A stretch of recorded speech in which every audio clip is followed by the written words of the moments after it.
ولو احنا بنتكلم على كارثه فلسطين دلوقتي فيبقى الادق نعرف احنا بنشوف فلسطين ازاي. ممكن حضراتكم تشوفوها من وجهه نظر اخرى. احنا لنا رؤيه ثانيه، احنا بقينا بنطور شكل الاستجابات بتاعتنا للاستجابات الدوليه. 2021 تم تنفيذ استجابات دوليه فعليه. اول فريق اغاثي توجه من مصر بعد ساعتين من تفجير لبنان يقدم عمل كان فريق الانقاذ الخاص بالهلال الاحمر مصر. احنا مغطين 92% من مصر. من زمان قوي، احنا تقريبا بقى لنا اكتر من 100 سنه موجودين. ده اول مبنى للهلال الاحمر المصري. عارفين في مبنى في رمسيس، ده المبنى الرئيسي بس هو دلوقتي بقى بنك الدم حاليا. واحد خالص اتعمل الهلال او فريق الهلال الاحمر المصري في مصر الامام محمد عبده، وده كان احمد فتحي بقى امين الحكومه. احمد فتحي ده كان امين سر العضو. مصر تفوقت في التوقيت اللي حضراتكم منورنا فيه هنا النهارده. عندنا 3 ديليجيتس من مصر يقودوا اكبر عمليه موجوده للاغاثه في ليبيا. احنا الوحيدين اللي عندنا مركز اداره ازمات والكوارث مش غرفه عمليات. لما بتشوفوا بقى الدنيا ماشيه ازاي واللي جوه ده ماشي، لا الموضوع مختلف اطلاقا. انت الناس اللي جوه دي شغاله 24 ساعه. احنا المؤسسه الوحيده اللي لنا بيت في كل دوله، 192 بيت، 192 هلال وصليب في العالم. احنا رابطين مع هلال احمر فلسطين دلوقتي نكتب بغرفه العمليات. وانا بكلمكم دلوقتي اخر تقرير رقم 88 وصل لنا غرفه عمليات فلسطين عشان نتابع ايه اللي المفروض ندخله ونحركه للناس دي. احنا بنشتغل بتناسق قوي جدا، عندنا هارموني في الشغل. فكره ان انت تجيب اي ايتم وتبعتها ده مش حاجه. احنا بنختار، بنحدد، بنعمل كاتيجوري انت محتاج ايه في التوب ليست بتاعتك ده، وايه اللي في الاخر، ايه اللي يتحرك وايه اللي لا. انا ما بقعش الا اذا اراد الله. حضراتكم هنا في مركز عمليات الطوارئ، وده اول مركز يدار في الشرق الاوسط لقوه المتطوعين. المركز ده بادي من 2019. المركز ده عامل اكثر من 1580 يوم عمل، اكثر من 37,000 ساعه من المتابعه للمهام والاحداث الدوليه. المجال متقسم كالتالي: اول مجموعه هي الادارات المسانده، وديت اول اداره الدعم النفسي، ثم اداره التبرعات، وعلى اليمين هنا اداره الشباب والتطوع، وده 3 مسين. دي المجموعه المسؤوله عن تحديد المتطوعين وتجهيز المتطوعين اللي يقدروا ينزلوا يعملوا مهام على الارض. طبعا ده مهم جدا، لان بدون ما نعمل الكلام ده مش هيبقى عندنا قوه تنفذ شغلنا على الارض. رقم 2 ورقم 3 الستيج ده والستيج اللي بعده، دول مسؤولين عن 7 اقاليم الرئيسيه لمصر. جمهوريه مصر العربيه متقسمه 7 اقاليم، كل اقليم فيه عدد من المحافظات. احنا هنا بنتابع كل حاجه للمحافظه from A to Z من البدايه حتى النهايه. تقارير الطقس بتاعته، الاحداث اللي ممكن تواجهه، الحوادث، لو احنا محتاجين نحرك فرق، لو محتاجين ندعم من محافظه لمحافظه، وده تم تنفيذه في مهام كتير جدا. عندنا تولز كتير جدا بنعتمد عليها. اول تول اللي على ايد اليمين وبتمثل نقطه على الخريطه، كل نقطه لونها احمر بتساوي عندي متطوع. احنا مغطين 92% من مصر. اي شارع، اي منطقه، انا عندي استعداد اطلع حد من رجالتي فيه. مش كده وبس، ان كاتيجوريز، يعني متقسم الراجل ده واخد تدريب ايه ويقدر يقدم خدمه ايه. ابتدى تفعيل الشغل ده في 2021 مع الكوفيد، لان احنا الوحيدين اللي كان لنا الحق ان لنا تحركات خلال فتره الكوفيد. ليه؟ كل من يحمل الشاره اللي حضراتكم لابسينها دي هو له الحق انه ينزل يقدم خدمات طبيه. من هنا كنا بنضي على فكره المركزيه، ان كل حاجه لازم تتبعت من المركز الرئيسي. مش كده وبس، استفدنا من خريطه متطوع من كل شارع اللي هي ورايا دي. يوم حادثه قطر طول، ان اول صوره اتنقلت لنا على الارض متطوع قادر يقدم خدمات على الارض كان متطوع ساكن قدام القطر. فصور، عمل التقييم، وابتدى ينزل على الارض. مش كده بس، احنا ساعدنا ان احنا نطلع كل اللي في الريجن حواليه يقدر ينزل يقدم الاستجابه. بعد 10 دقائق كانت رجالتنا على الارض، وده بيعتبر من سبل الاستجابه السريعه. بعدها تم الدعم بالفرع اللي بيقدم الخدمه ثم المركز الرئيسي. في التوقيت ده احنا قدرنا نتعامل مع الكارثه بشكل كامل. طيب ليتر اون بقى اي خدمه انا بحتاجها، اي اسسمنت انا محتاجه بقى عن طريق متطوع من كل شارع، واي حدث انا عايز اتاكد منه بقى مصدر من مصادر تاكيد الخبر هو متطوع من كل شارع. على الشمال خريطه الفروع، الخريطه دي ابديتد كل ساعتين في حالات الكوارث، وابديتد كل 8 ساعات في الاوضاع العاديه. اي فرع من الفروع اللي عندنا مجرد ما بندي عليه بعرف الفرع ده قدراته ايه دلوقتي في التوقيت اللي احنا فيه. زي مثلا فرع شمال سيناء اللي مع الخريطه دي فرع شمال سيناء. فرع شمال سيناء هنلاقي فيه كل حاجه، مخزونه، عدد متطوعينه، عربياته، اجهزه اللاسلكي اللي بيستخدمها معاه. وده البريفليج اللي عندنا مش عند حد، ان احنا بنستخدم اجهزه لاسلكي من خلال موجتين، يا اما الشبكه الموحده للدوله او اجهزه اللاسلكي التتر. ليه الكلام ده؟ لان احنا بنتعامل في توقيتات صعبه جدا مستحيل تلاقي فيها التليفون شغال في مناطق حدوديه، ده معناه ان انا ما اقدرش اتواصل. لو انا فقدت الاتصال بالفريق بتاعي ده معناه ان انا بقيت توتالي بلايند، انا مش شايف. طب نشوف الكلام ده ازاي؟ من خلال اجهزه اللاسلكي، من خلال التواصل. ونمتلك على شبكه الدوله 14 خط. احنا لنا 14 شانل منهم ربطنا مباشره بالاسعاف، ودي ميزه عند الهلال الاحمر مش عند حد، ان انا اثناء الكوارث بقدر استدعي عربيه الاسعاف بالجهاز مباشره، وده بيسرع زمن الاستجابه وكفاءه الاستجابه. ده اللي احنا قادرين نوصل له دلوقتي.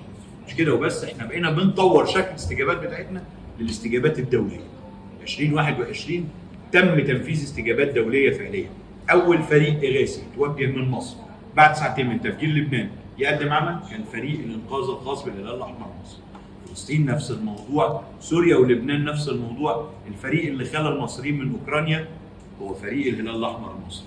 مش كده بس، احنا حطينا 2 بوينتس، واحده في بولندا واحده في رومانيا، عشان كل اللي راجع على الحدود نستقبله، نوفر له فلوس، نوفر له اقامه وسكن، وبننقله نرجعه البلد. وده كان التارجت بتاعنا. عشان نقدر نوصل لده بقى عندنا قدره عاليه جدا ان فريقنا الدولي النهارده يحمل جواز سفر مهم. الراجل ده عشان اخلي الشخص ده سريع يقدر ينزل على الارض بياخد فيزا ابون ارايفل، يعني بيركب الطياره شنطته في ايده ويطلع ينزل في البلد ياخد ختم الايه؟ الدخول. وده اسمه جواز سفر مهم، يمتلكه في منطقه المينا ريجن اللي هي الشرق الاوسط ودول شمال البحر المتوسط مصر فقط لا غير. احنا الوحيدين اللي عندنا مركز اداره ازمات وكوارث، مش غرفه عمليات. لبنان عندها غرفه عمليات اسعاف، سوريا عندها غرفه عمليات اسعاف، في السعوديه عندها غرفه عمليات اسعاف. نحن نمتلك مركز اداره ازمات. احنا الاقوى سواء بقدره المطيعين بتاعتنا اللي عندهم تدريبات ممتازه جدا، سواء بالتولز والامكانيات اللي بنستخدمها. يعني التولز القويه جدا اللي عندنا ازاي بنتابع الارض. ولو احنا بنتكلم على كارثه فلسطين دلوقتي فيبقى الادق نعرف احنا بنشوف فلسطين ازاي. ممكن حضراتكم تشوفوها من وجهه نظر الاخبار. احنا لنا رؤيه ثانيه. خريطه ورا حضراتكم دي كل نقطه عليها بتعكس حاجه حصلت دلوقتي. هل في قصف؟ هل في ضرب نار موجود على الارض؟ هل في انذار باخلاء منطقه؟ هل العربيات والشاحنات بتاعتنا اللي داخله على الارض مكانها فين؟ هل انا عندي هجوم زي اللي حصل مثلا في تفجير مدخل معبر رفح عندنا؟ هتلاقوا العلامات دي كلها موجوده. ده بيساعدنا نشتغل على الارض. فاحنا بنشتغل باحتراف، بنشتغل بعلم وخبره. 100 سنه بنشتغل على الارض. طورنا نفسنا 2019 من ان احنا نشتغل ريسبونس فقط، رجعنا خدنا الدايره كامله بتاعت الكرايسيس مانجمنت سايكل، فبقينا بنشتغل ريبيرنس اند ميتيجيشن. فبقيت بستعد واقدر اتعافى كمان من الكارثه. تم تطوير كل حاجه عندنا بدايه من الاسطول لحد المكان اللي حضراتكم واقفين فيه. هنا وصلنا لقمه التكنولوجيا في كل حاجه، زي ما الفرنسيين بيقولوا كريم دولا كريم. اخر حاجه انفراستراكشر على احدث مستوى. المكان اتطبق عليه استراتيجي اسمه كلوزد فاسيلتي. احنا منفصلين تماما عن المركز الرئيسي في كل حاجه. عندي 3 مصادر تامين فروم ايفريثينج، سواء كهرباء او ميه او اتصالات او انترنت. انا ما بقعش الا اذا اراد الله لوقوف العالم. كان تاني خط بعد كده يشتغل هو الخط اللي ورا حضرتك، المشرفين. والمشرف ده له فول اوثوريتي اوف ايفريثينج، يقدر ياكسس على اي كمبيوتر ويشتغل عليه من عنده. ليه احنا عملنا القصه دي؟ عشان انا وقت الازمه مش هينفع اقوم من مكاني اشتغل مع المتطوع، لا انا ليا القدره ان انا اخش وفولو اب شغل المتطوع وانا قاعد منه. عشان نكمل استراتيجيه طبقا للعلم عملنا اخر ليفل الوحش، 3 اوض لورا. 3 اوض دول متقسمين كالتالي: اوبريشن مانجر، وده الشخص اللي له اوثوريتي على اي حاجه في المكان، ثم هيوبس هيد اوف اوبريشن، والهيد اوف اوبريشن ده عاده بيكون من ذا توب اوف ذا بيراميد، ده بيكون يا اما سي او او حد من البورد ممبرز، سواء اذا كان الفايس بريزيدنت اللي هي معالي الوزير او البريزيدنت هيمسيلف. وده بيبقى له رؤيه هنا كامله لكل ما يدور بنعكسها له على شاشات العالم. اخر مكان غرفه العمليات المصادره اللي هي رقم 3، ودي بقى بالنسبه لنا اتس ذا موست امبورتنت. ليه؟ صانع القرار بيحتاج ياخد القرار مع مجموعه اداره الازمه، ما ينفعش اقعد. عاملين لهم غرفه عمليات بشاشه بتجهيزات بكونفرنس كول سنتر كامل يخلي حضرتك متصل برئاسه الوزراء وبكل الاماكن اللي انت محتاج تربط معاها في شغلك عشان لما تاخد القرار تاخده صح. التيم اللي هنا بيبقى واخد تدريب بيزك، ثم بعد كده بياخد ريسك اناليسيز عشان يتعلم ازاي يحلل المخاطر بتاعته، ثم يتعلم ازاي يقرا على البلاتفورمز العالميه، ازاي يتوقع الطقس، يتوقع الحوادث الكبيره. عندنا بلاتفورم قوي جدا بنتابع من خلاله كوارث طبيعيه، عندنا فيها اناليسيز كامل، اصابات قد ايه، ميلا في ميل، الاعمار، عشان يوم ما اقدم استجابه دوليه ابقى جاهز ان انا انزل على الارض. مصر تفوقت في التوقيت اللي حضراتكم منورنا فيه هنا النهارده. عندنا 3 ديليجيتس من مصر بيقودوا اكبر عمليه موجوده للاغاثه في ليبيا. النهارده احنا طلعنا من ان احنا نبقى جهه عاديه الى جزء من المجموعه الاستشاريه لاداره الازمات والكوارث الشرق الاوسط. عندنا خبرات، ابتدينا نعلم الناس، ابتدينا ناخد القدرات اللي موجوده ونحولها فعلي على الارض لبرودكت قوي. النهارده احنا بنربط مع غرفه عمليات محافظه القاهره واحنا فعلي بندير معاهم الازمات والكوارث بقوه، بنقود مجموعه المناورات مع القوات المسلحه اننا متخصصين في اكثر من سيكتور. واحد فيهم ان احنا لدينا اقوى فريق يقدم انشاء معسكرات في دقائق. احنا غيرنا ستايل الخيمه، ان الخيمه بتاعتنا يبنيها 3 افراد في دقيقه ونص. الخيمه دي 4 متر في 4 متر ونص تكفي الاسره 5 اشخاص. الراجل المتضرر مش هيقدر يقعد كتير.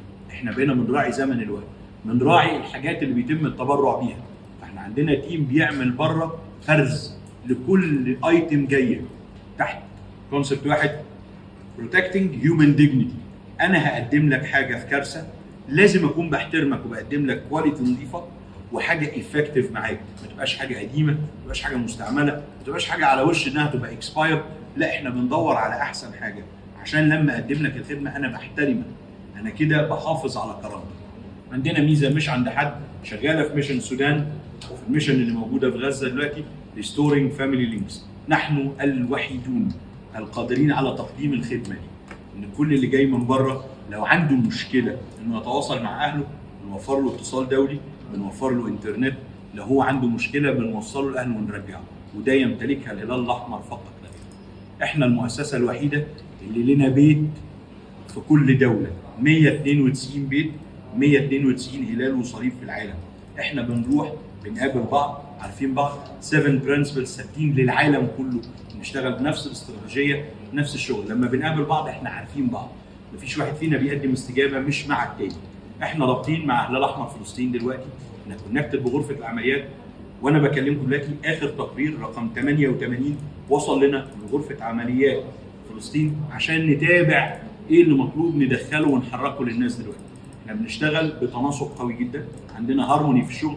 فكره ان انت تجيب اي ايتم وتبعتها ده مش حقيقي.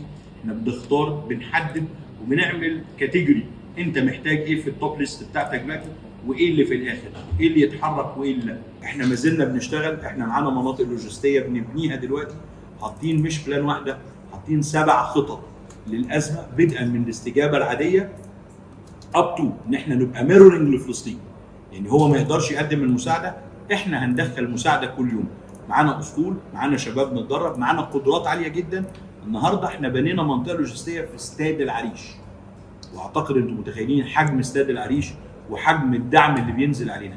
احنا الجهه الوحيده التي لها كامل الاحترام للشاره بتاعتها. لما بتنزل على الارض ممنوع حد يقرب لنا، ممنوع حد يعترضنا، لان ده يوم ما يحصل هيبقى عمل خرق للمواثيق الدوليه. يا رب اكون اديتكم بريف كافي عن المكان وشرفتوا ونورتوا المكان.